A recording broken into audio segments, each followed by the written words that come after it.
El concepto de utopía es un concepto que apunta no a realidades, ni menos a realidades medibles o tangibles. Apunta a sentidos posibles. Sueño de tomar e de desasir, e es mi pátria donde vivir e morir. A grande tarefa nossa de passar pelo mundo é exatamente a da briga constante, permanente, pela busca do ser mais. Cállate, indio, nada más dijo los mestizos.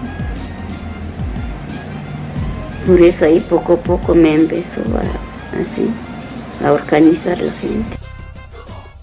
Anansi, Tejiendo Horizontes, una parceria de IPECAL con la red de metodologías críticas. Empezamos entonces más un episodio de Anansi, Tejiendo Horizontes. Para este estamos con el profesor Alfonso Torres de la Universidad Pedagógica Nacional, que viene haciendo un gran recorrido de la historia de los procesos educativos emancipadores y populares en Latinoamérica y tiene una larga trayectoria de trabajo con comunidad. Pero más allá de los títulos, me gustaría saber quién eres. Hola, Joao. Yo siempre que me presento inicialmente como educador popular, básicamente porque más allá de los estudios realizados y como del lugar que me he ganado pues en el mundo, digamos, universitario, académico, pues básicamente yo me defino como educador popular porque casualmente este año se cumplirían 40 años de una experiencia que fue muy significativa para mí, que fue la creación con otros compañeros, en ese entonces muy jóvenes, de algo que llamamos la Coordinadora Distrital de Educación Popular, que a su vez estaba precedida de, diríamos, el inicio en muchos barrios populares de Bogotá, de Medellín, de Cali, de experiencias de alfabetización, de educación de adultos, muy influidas por la coyuntura del triunfo de la Revolución Sandinista en Nicaragua, y que ellos en el año 80 habían iniciado o desarrollado una gran cruzada nacional de alfabetización que precisamente en ese contexto, en esa coyuntura, digamos, revolucionaria, entusiasmó a muchos jóvenes para realizar desde el trabajo educativo, desde la educación de adultos, como ejercicios de concientización, de organización local. Por eso ese quién soy está muy marcado por eso. Y también, pues de todos modos, yo vengo de una familia, digamos, popular. Mi papá fue un trabajador, inicialmente artesano, carpintero, que luego se vinculó como obrero en una empresa transnacional. Y en ese contexto, pues mi vivencia de infancia y especialmente de juventud fue en un barrio popular en ese entonces que se llama el barrio Venecia, y que por estar rodeado de fábricas en ese entonces también había allí sedes de sindicatos, y pues una buena parte de la población pues sí tenía vínculos, diríamos, estables con ese mundo, diríamos, industrial, y por ello también fue como sujeto, diríamos, objeto de intervención de las izquierdas desde mucho tiempo. Entonces, como yo decía, era como el paraíso de las izquierdas porque era donde más podían encontrar allí trabajadores, obreros, sindicatos. Entonces eso hizo que también en el colegio donde yo estudié, mi secundaria, pues también allí tuviera maestros de ideas digamos, de avanzada, de izquierda, y eso podríamos decir ya yo desde los 12, 13, 14 años, pues estaba ya sintiéndome parte de la historia.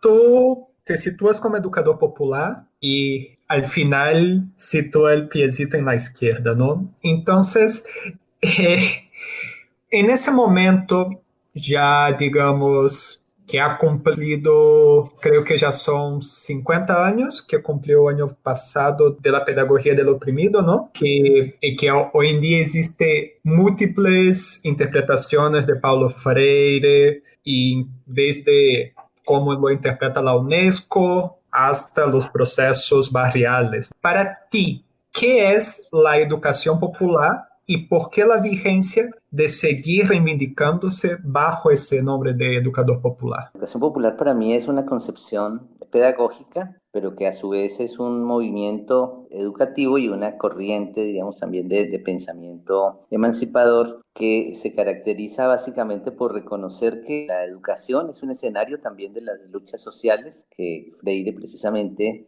va a decir en eso en sus trabajos iniciales, y es que la educación, toda práctica educativa es política, y en ese sentido, no solo la institución escolar, sino toda práctica educativa, pues puede agenciar pues unos proyectos, diríamos, dominadores o emancipadores o progresistas, es decir, en cualquier sentido, es decir, la práctica educativa. Y entonces, hecha esa consideración, Freire y, digamos, los educadores populares, le apostamos a que desde la educación podemos contribuir, también podríamos decir, a la constitución de proyectos, de procesos, de sujetos transformadores, diríamos, en un horizonte emancipador, que supere pues muchos o todos los males que ha traído pues el capitalismo a estas sociedades desde hace ya 5 siglos. Entonces, diríamos, un educador popular es un sujeto optimista que sabe que trabajando mucho, generando relaciones, vínculos, procesos, prácticas educativas con otros, puede ir contribuyendo a, digamos, a esa transformación, a esa acumulación, diríamos, de fuerzas sociales para construir otro mundo posible. Tú mismo sitúas en tu historia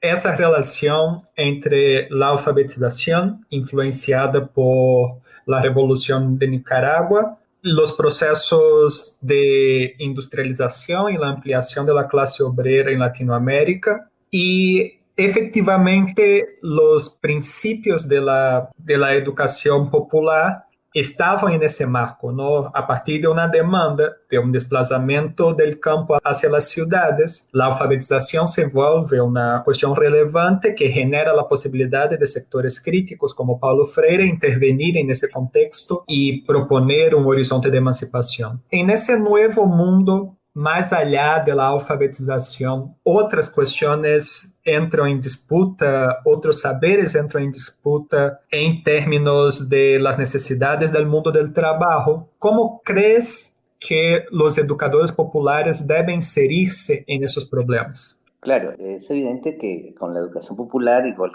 con cualquier propuesta, diríamos, pedagógica o teórica o política, pues hay que distinguir entre los contextos que le dan origen y la cambiante realidad que pues siempre va a estar allí dándose. Entonces, por eso es clave algo que tú dices, y es acudir de todos modos como a unos principios, a unas ideas fuertes, a unos sentidos, diríamos, poderosos, que son los que tienen la capacidad o no de leer y readecuarse a los cambios de contexto. Obviamente, eso que tú estás preguntando pasaría con cualquier propuesta, con Marx, con cualquier autor que haya escrito de ayer hacia atrás, porque ya seguramente la otra semana el contexto será otro. Entonces, eso es un elemento como ineludible. Lo digo es porque muchas veces la gente que critica estas posiciones de avanzada, lo más fácil es decir, es que Freire es de los 70, es que Marx es del siglo pasado. Entonces, ¿cuáles son esos principios fuertes? Un principio fuerte es, de todos modos, diríamos, ese posicionamiento crítico e indignado frente a las inequidades, desigualdades, exclusiones del sistema, que hasta donde yo sé todavía siguen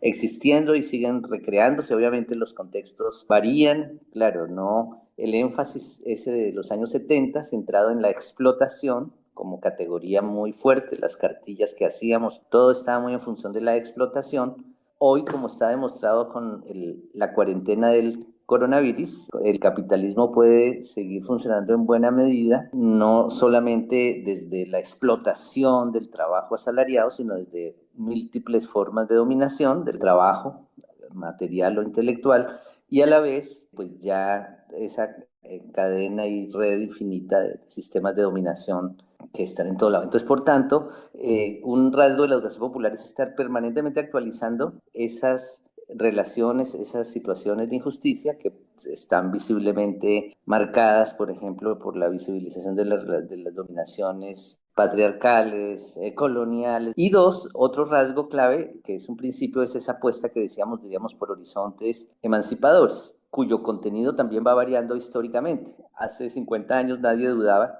que invocar la palabra socialismo Con ello, pues, evocaba un paquete de rasgos, características que creíamos que funcionaban en algunos lugares del mundo muy perfectamente. Hoy podríamos decir, tanto la manera, el horizonte de entender socialismo se ha ampliado a muchas posibilidades, pero también otras categorías o se plantean otras visiones de futuro que de todos modos sí están siendo tensionantes con el tipo de sociedad actual. Y lo otro que hemos aprendido también en esa idea del horizonte político emancipador es que ese se expresa y se construye en diferentes escalas. No es solamente imaginándonos unos estados, unas sociedades en su conjunto diferentes, sino que en el ámbito local, en el ámbito incluso de las prácticas más cotidianas, en el ámbito regional, territorial, también se van construyendo. Es decir, como que pareciera hoy que la idea de construcción de un mundo alternativo es simultáneamente la construcción por abajo, desde lo pequeño, y también, pues de todo modo, no perder el horizonte de estas transformadores más globales. E incluso traigo de nuevo la reflexión de lo que estaremos, como este programa está pasando en este contexto en que en todos los países está la sombra de lo del coronavirus. Entonces ha evidenciado cómo simultáneamente está la escala global de un problema,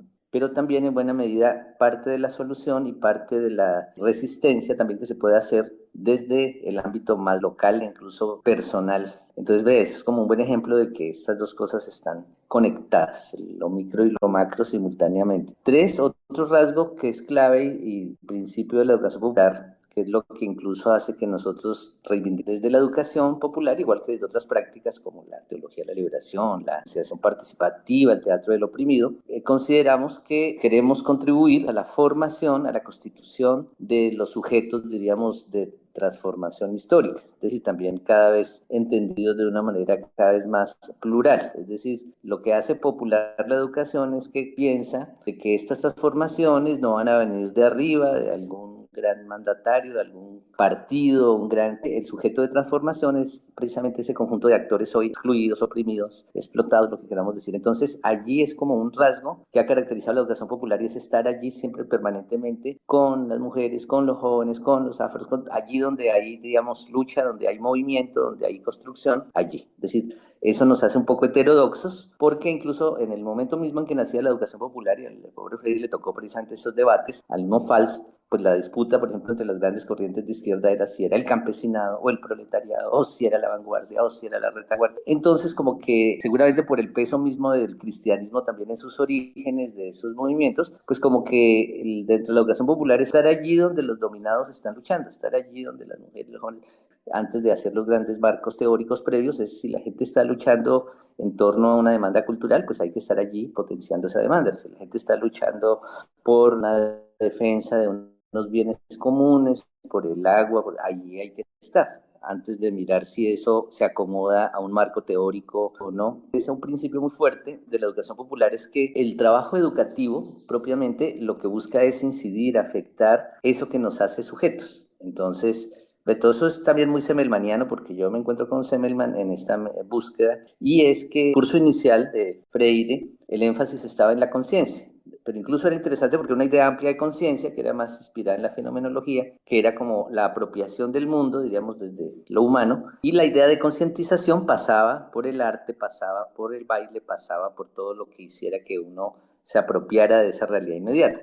Ya un poco en los 70, en ese encuentro con el marxismo, incluso podríamos decir un poco más ortodoxo de los 70, se redujo la idea de conciencia a conciencia de clase. Interesante, o sea, conciencia de clase para las clases que lo necesitan. Y allí un poquito sí hubo una reducción, un poco a pensar a conciencia solamente como una cuestión, diríamos, racional, intelectual. Tener una lectura corriente, correcta de la coyuntura, un análisis estructural, como que eso garantizaba todo. Hoy sabemos que los procesos de constitución de subjetividades y de sujetos, diríamos, de transformación, pasan por la conciencia, en un sentido amplio, y que pasan también por otros ámbitos que nos constituyen como sujetos, que es lo que llamamos hoy subjetividad. Lo emocional, la voluntad, la estética, la ampliación de lenguajes, bueno, todo esto que Semmelman, diríamos, contribuye también, hoy es como un elemento clave. Entonces, allí donde hay luchas sociales, están los educadores populares trabajando precisamente potenciando esas luchas.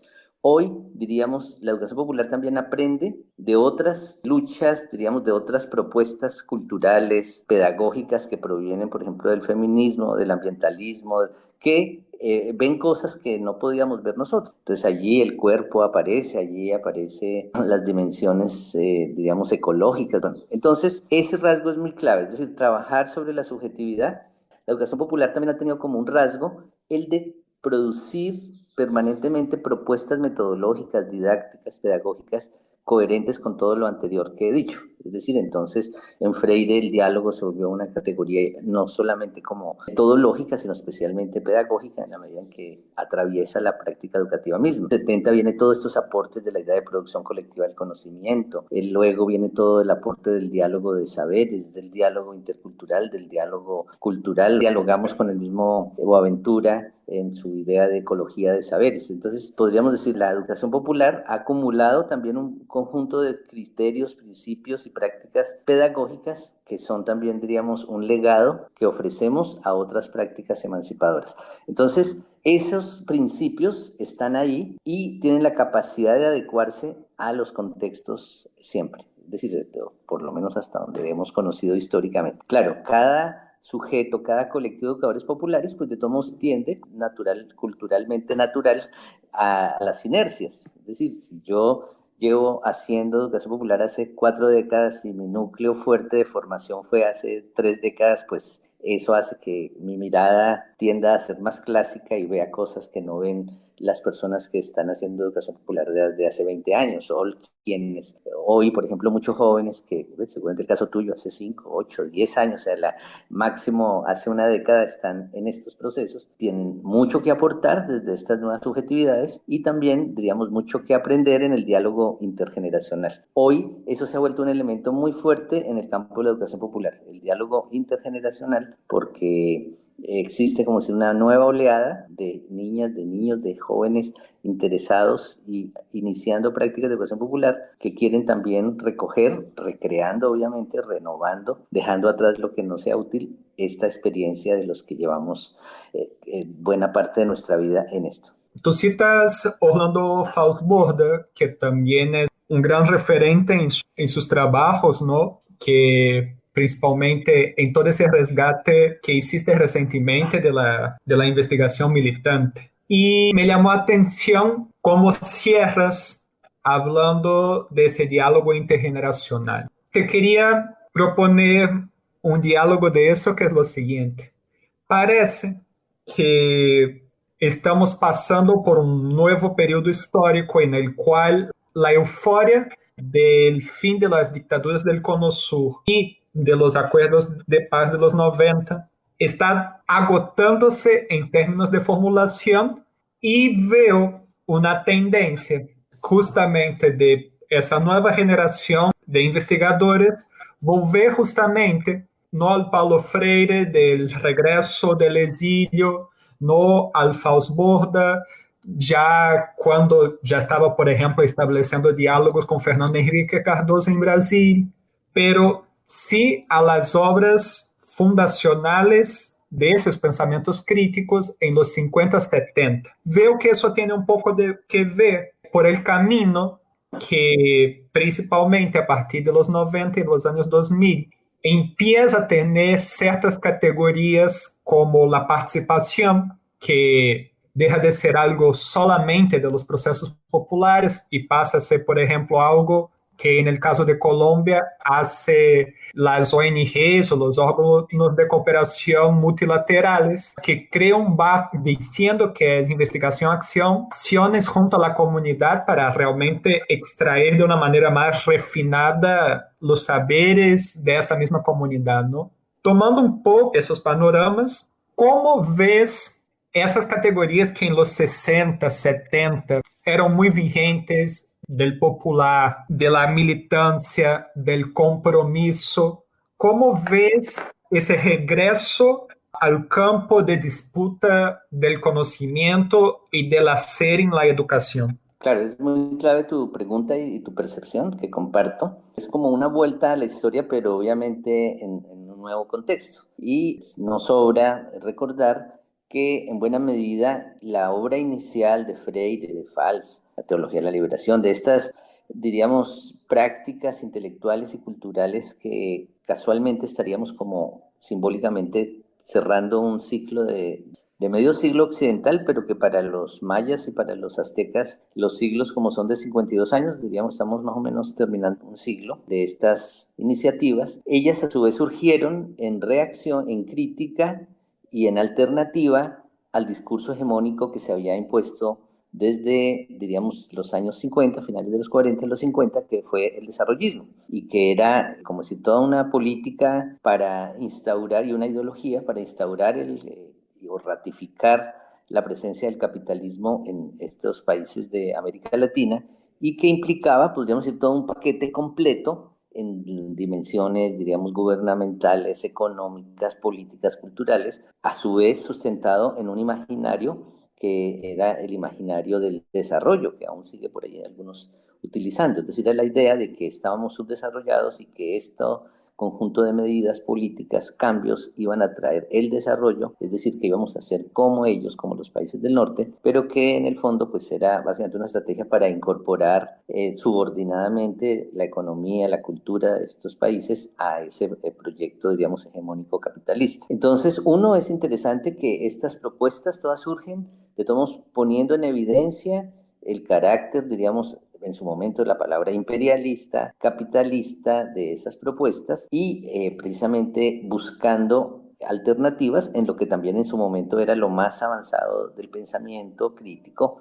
que por lo menos teníamos a mano, o por lo menos el mundo, diríamos, más, entre comillas, ilustrado, moderno, tenía a la mano. En ese momento, si bien ya comenzaban las luchas indígenas, no aparecía su pensamiento, sus cosmovisiones como una referente fuerte para la construcción de lo alternativo. Pero entonces ese primer rasgo es clave y vuelve a ser coherente como con mi análisis anterior. Entonces, estos tenían ese elemento crítico muy fuerte donde lo capitalismo era una caracterización central de la sociedad. Luego ya lo que pasó, lo que tú dices en las décadas posteriores, especialmente en dictaduras del Cono Sur, en los procesos, por ejemplo, acá en Colombia, de primera oleada de negociación de las guerrillas del M-19, del EPL, y el proceso también de crisis de los movimientos insurreccionales en Centroamérica y de inicio de procesos de paz, y también obviamente el telón de fondo de la caída del socialismo soviético y de Europa Oriental. Entonces el gran tono de los 90 fue la democracia, la ciudadanía. Ya no hay tensión entre capitalismo y socialismo, sino la idea es construir la democracia, tal, pero es en esa misma década en que se implementan brutalmente las políticas neoliberales, cuyas consecuencias ya empiezan a verse desde esa misma década en esos países que como México habían comenzado a aplicarlas en los 80. En Chile mismo, menos conocido, pero en Chile dan ahí todas oleadas de protesta en la década de los 80, aún bajo la dictadura. Pero los 90 se vuelven como ese sueño de que la democracia va a resolverlo todo, la democracia liberal. Y un poco lo que se está viendo en estas décadas más recientes es precisamente que esas consecuencias del neoliberalismo y la expansión de sus prácticas, de sus políticas, pues están develando precisamente no solamente ese carácter, digamos, capitalista que organiza la sociedad, sino pues explotando múltiples injusticias, inequidades o preexistentes o creando otras nuevas. Jóvenes ahora, o las generaciones actuales de educadores populares, pues ven en esas ideas, en esas críticas iniciales, pues muchas herramientas para recrearlas hoy día. Pero lo interesante es que hoy la juventud actual tendría otros referentes, no solamente esos, sino todos estos desarrollos precisamente que han generado estas otras luchas de hoy, con los nombres de anticoloniales o de coloniales o anticolonialistas, como decimos algunos, toda la crítica al patriarcado, todas las formas de discriminación étnicas, religiosas, culturales, y también, diríamos eso en un bloque, lo que aportaron estos autores, estos pensadores de esta década de los 60 y comienzos de los 70, es que ellos, echando mano a lo más avanzado que había en su momento, diríamos que podríamos decir sin dudarlo, era la lectura renovada del marxismo que había traído Gramsci. Es decir, Gramsci es importantísimo reivindicarlo hoy, como en ese momento, que realmente él es el que, a partir de esa idea de filosofía de la praxis, también va a influir mucho en que Freire llame su propuesta pedagógica una pedagogía de la praxis.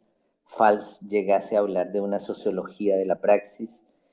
Mario Perezón, un teólogo colombiano, recientemente fallecido. Él habló también de una teología de la praxis, es decir, la idea de que la construcción de lo alternativo no solamente implicaba con soñar y diseñar una forma de Estado, una forma de economía diferente, sino el de construir desde el acá y desde el ahora, desde las prácticas educativas, sociales, comunicativas, eclesiales, esos otros modos de ver y hacer las cosas. También una cosa que yo creo que es atractiva también para los jóvenes de hoy, pero que nace allí, es que estas propuestas de Freire, de Falsborda, van a poner también un acento no solamente en la escala, diríamos, general, abstracta, de la opresión, de la explotación, de la exclusión, sino van a ver esos problemas en una escala local, cómo se expresa esa opresión en lo cotidiano, en el barrio, en la relación dentro de la organización, y también van a apostar precisamente a la necesidad de crear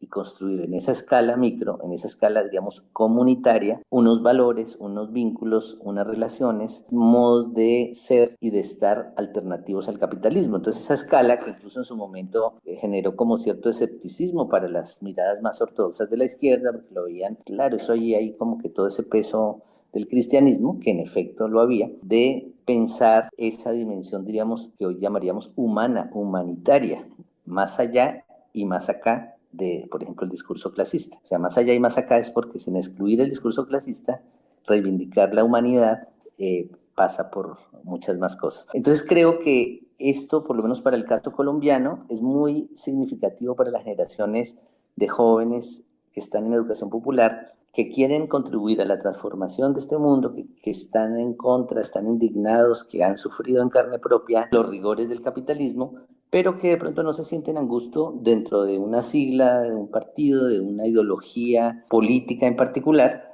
sino que quieren desde su práctica contribuir en diálogo y en relación con otras. Entonces es muy clave. Y precisamente un elemento común a un Freire, a un Fals, tuve el gusto de conocerlos en momentos diferentes, es su, diríamos, radical pluralismo. Freire explícitamente distinguía entre radicalidad y sectarismo, entonces antisectarios. Fals escribió en varios momentos contra el dogmatismo.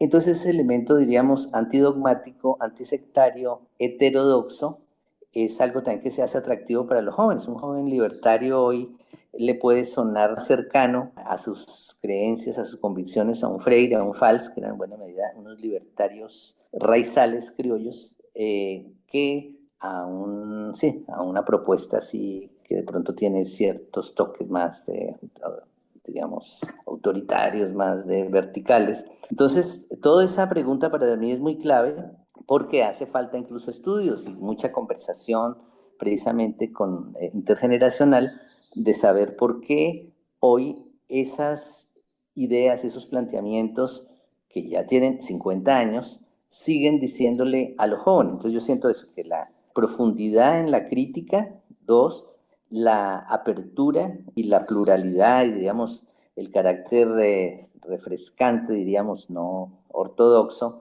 de sus propuestas, que pueden siempre ser reactualizadas. Y en tercer lugar, lo que decía también, que al ubicarse en esa escala micro, pues también vieron importante estas construcciones metodológicas que pasan eso, por el diálogo de saberes, el taller, el recorrido, y hoy los jóvenes que con las cartografías sociales, corporales, que el rotar la palabra, entonces todas esas cosas hacen de todos modos que la gente sienta que está haciendo algo y que eso algo que está haciendo también está transformándolo, está, diríamos, liberándolo de buena parte de esas estructuras que en otras prácticas, por ejemplo, diríamos más partidistas, se reproducen. O sea, yo puedo tener un discurso contra el autoritarismo del Estado, pero si estoy en una estructura vertical, pues eso, allí donde yo esté, la reproduzco.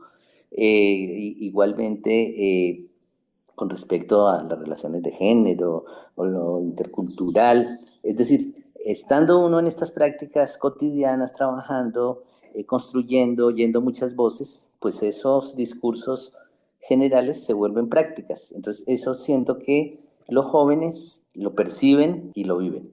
Pero como todo tiene también su crítica, yo tendría como una crítica muy desde mi generación, y es que estos fundadores hicieron algo muy clave, que fue que todo eso que vivieron, practicaron, que experienciaron, lo conceptualizaron, lo escribieron y produjeron textos que hoy son los que nos siguen poniendo a pensar.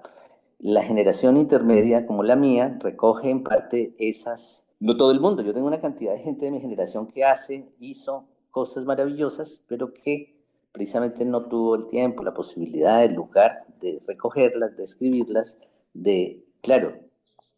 generan escuela en sus contextos barriales, en sus colectivos, y desde su trabajo logran formar 5, 10, 12, clonar, digamos, personas con ese ADN interesante. Pero la importancia de sistematizar, de escribir, todas las formas posibles, ¿ves? Esto que estamos haciendo, tú estarías contribuyendo, socializar estos pensamientos es muy clave, porque o si no, pasa en muchos casos, pues de todos modos, este ámbito también chévere de la educación popular, de una vivencia diferente, pues puede quedarse solo en ese plano experiencial que transforma sujetos, transforma contextos específicos, pero no construye pensamiento o no renueva pensamiento crítico y emancipador. Entonces ahí el regaño y la invitación es a sistematizar, a escribir, a registrar de múltiples formas, incluso visuales, audiovisuales, estéticas, esto que se va construyendo. O si no, puede acabarse con nosotros. Muchos de ustedes de pronto estarán en esta etapa de su vida entusiasmados con la educación popular y en 10 años serán orgullosos funcionarios públicos y entonces ya se perdió todo lo que aprendieron. Otros continuarán en sus prácticas siendo coherentes, diríamos, con estas búsquedas, pero si no buscamos la forma de sistematizar, conceptualizar eso que hacemos, pues tenemos límite en expansión y en la sostenibilidad de estas propuestas. Pensar como sistematizar las experiencias de la nueva generación de educadores y educadoras populares. Una canción que marcó la época de Alfonso y como él mismo dice, ese cambio es lo que nos constituye y precisamente ese cambio de ideas, de prácticas, es el que nos permite la continuidad. O sea, es lo paradójico. O sea, que lo único que no cambia es el cambio. Es la canción Todo Cambia. Acá vemos la versión pensando en ese intercambio de generaciones de una nueva cantante llamada Moyoney, que incorporada a las discusiones de Chile hace esa versión de la canción que se hizo famosa en la voz de Mercedes Sosa. Escuchemos. Aprovecha y déjate llevar. Estamos juntos, estamos unidos. La felicidad se convierte en un hilo que no se rompe y se queda enlazando nuestro mundo de luz. Solo quiero luz.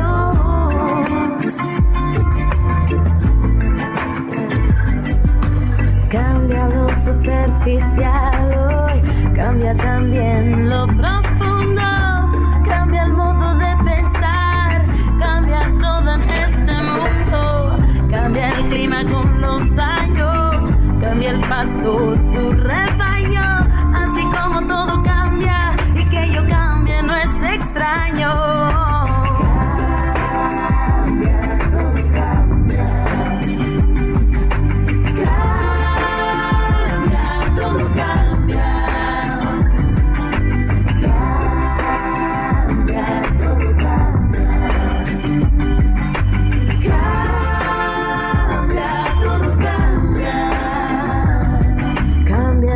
Fino brillante, de mano en mano su brillo. Cambia el nido el pajarillo, cambia el sentir de un amante, cambia el rumbo el caminante, aunque esto le cause daño.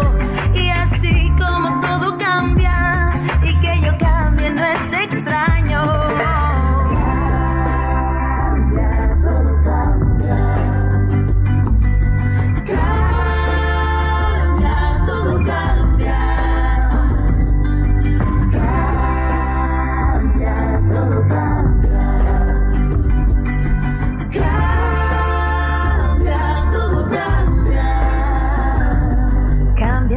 En su carrera cuando la noche subsiste, cambia la planta y se viste de verde la primavera, cambia el pelaje la fiera,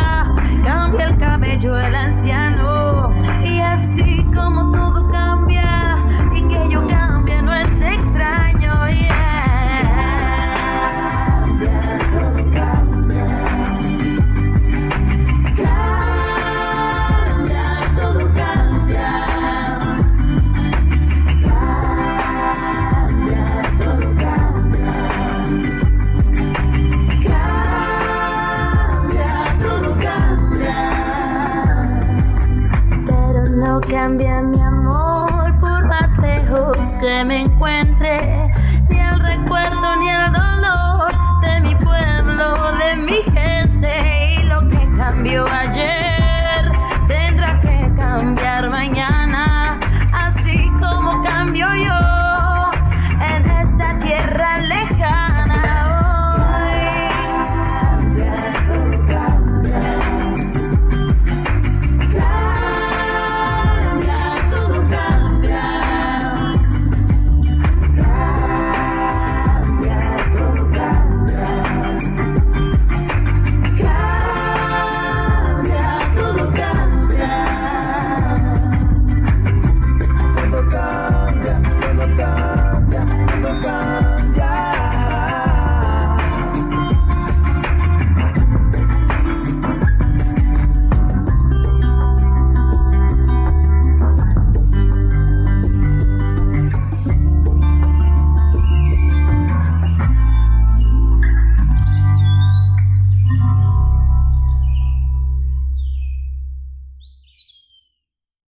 Tú hiciste el regaño de la necesidad de sistematizar y la necesidad de hacer de ese conocimiento experiencial fuente de categorías, fuente de nuevas maneras de articular ese conocimiento, ¿no?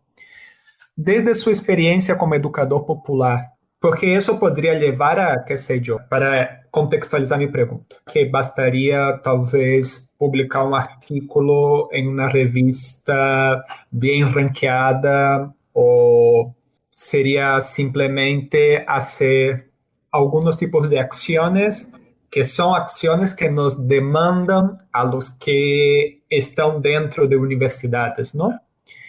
Pero desde la educación popular, ¿cuáles son formas de sistematización y circulación del conocimiento en términos metodológicos que se puede intuir y que se puede proponer para esa tarea que tú propones? Porque en lo que dije anteriormente no hubo ninguna referencia ni a universidad, ni a revistas, ni a publicaciones. No tiene que ver con eso. Marx escribió mucho y en ese momento no existía ninguna idea de indexación ni esas cosas. O Gramsci escribió desde la cárcel, obviamente no sería para obtener puntos para nada, o sea, no había rebaja de pena siquiera por escribir. Entonces aquí pues quiero un poco como enfatizar eso, Freire, es decir, falso, o sea, es incorporar como una dimensión, porque el regaño es no a las prácticas en su conjunto, sino digamos a los sujetos, es decir, incorporar como un elemento, no el único, ni el central, ni el principal, esta necesaria, diríamos, reflexión permanente sobre lo que se hace como una de las fuentes principales de construcción de conocimiento y de pensamiento, diríamos, crítico y emancipador. Es decir, porque precisamente algo que sí predomina en el mundo académico es que hay mucha escritura, pero una escritura, diríamos, desarraigada de las prácticas, en la que predomina es ni siquiera el diálogo, sino la recepción acrítica y repetición de lo que dicen autores de los países centrales. Entonces acá las nuevas escuelas, grupos, sectas están en función de profesores o escritores que adulan y siguen a uno u otro autor o a tal corriente de pensamiento, pero que no reflexionan desde y sobre el presente y desde sus prácticas.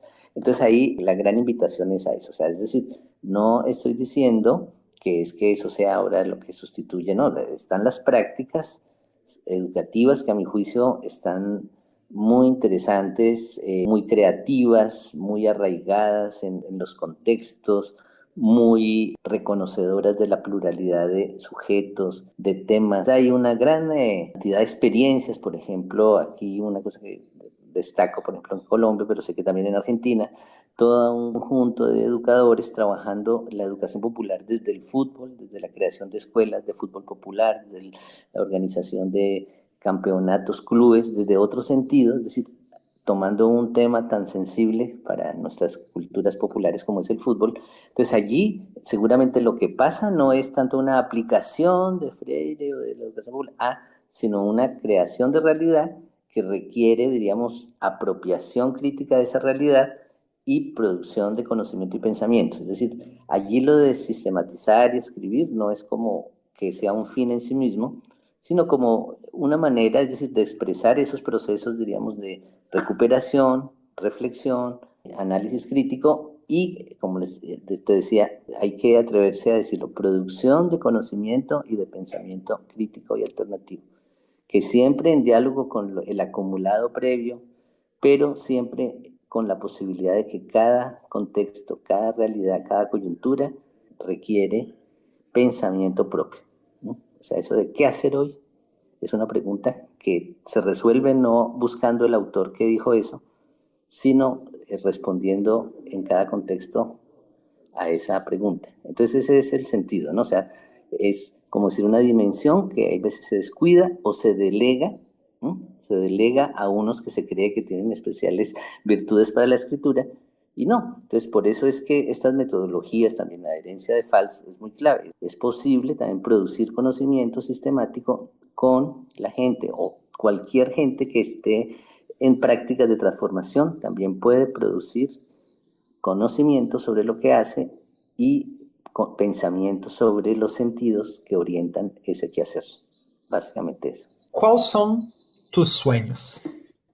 Bueno, tengo sueños personales y sueños colectivos. Personales es que, claro, yo estoy vinculado a estos procesos, como ya he contado casi desde muy niño, pero también yo estoy vinculado al mundo laboral, precisamente por ser de origen popular, desde muy joven. Yo comencé a trabajar a los 17 años, trabajar de explotación, de mensajero, de pago. Y a eso se suma luego pues otros tipos de trabajos.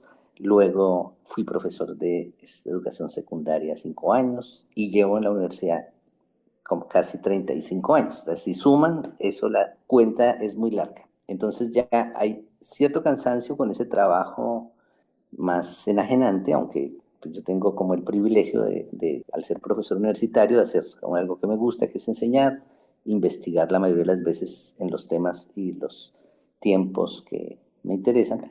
Pero con todo y eso, la suma de eso, ya entonces hay una idea que es, ¿no? Es cerrar como ese ciclo del mundo laboral, que tendría dificultades, es porque por edad me falta tiempo para la jubilación, pero es un sueño. ¿Para qué? Para dedicarme de lleno precisamente a acompañar en un trabajo libre, más libre, esto que hago por ahora más marginalmente, de experiencias, procesos. Entonces yo en ese momento acompaño 2, 3, por ejemplo, procesos que están sistematizando su experiencia o queriendo generar una escuela de formación, bueno, cosas como esas. Pero entonces quería como dedicarme lleno a eso, a tener más tiempo para tener conversaciones como esta, a escribir precisamente también ya esos acumulados que uno va teniendo con sucesivos reflexivos de la experiencia acumulada. Y entonces podríamos decir ser de nuevo educador popular de tiempo completo. Eso. Y en un plano, diríamos, más amplio, por ahora, pero aún de escala nacional, es seguir contribuyendo como sueño a que en Colombia esta dinámica de la educación popular gane unos niveles de articulación mayor. El año pasado, en el último encuentro que hubo de educación popular, se creó esa posibilidad, se formaron unas comisiones, diríamos, redes regionales. Entonces, si queremos un poco que la educación popular en Colombia, igual que en otros países de América Latina, se convierta en un movimiento en el contexto de relación y de apoyo al movimiento social en general en Colombia y en América Latina. Entonces, eso como un sueño como educador popular colectivo. Y finalmente, para el caso también colombiano, del panorama en el que cobra sentido la educación popular, que son las luchas sociales, es poder ver cómo se fortalece esta emergencia de movilización social que se expresó el 21 de noviembre de 2019 para acá y que sí está expresando precisamente otros actores, otras temáticas, otras maneras de expresión del inconformismo que sí, por las convicciones que tenemos, si no pasa a unos niveles también más orgánicos, no necesariamente con organizaciones pesadas, las de edad del siglo XX, sino más flexibles y dinámicas, podamos estar viviendo en Colombia como un renacer de un movimiento social que seguramente sea la base sólida de transformaciones políticas en nuestro país. Eso serían mis escalas de sueños. Entonces, con estos sueños y devolver la inconformidad orgánica, finalizamos ese podcast. Muchas gracias por su tiempo. Nos vemos en la próxima. Bueno, gracias yo a ti y entonces saludos a los compañeros de IPECAL que son los que inicialmente van a oír seguramente este podcast y de pronto ya miraríamos si hacemos algún enlace, alguna manera de que los compañeros y compañeras del CEAL, que es la Red Latinoamericana de Educación Popular, puedan también participar de esta conversación. Seguro que sí. Esse é um projeto sembrado desde IPECAL, Instituto de Pensamento e Cultura em América Latina. Acesse nosso site www.ipecal.edu.mx ou nossa página de Facebook para conhecer um pouco mais de nosso projeto.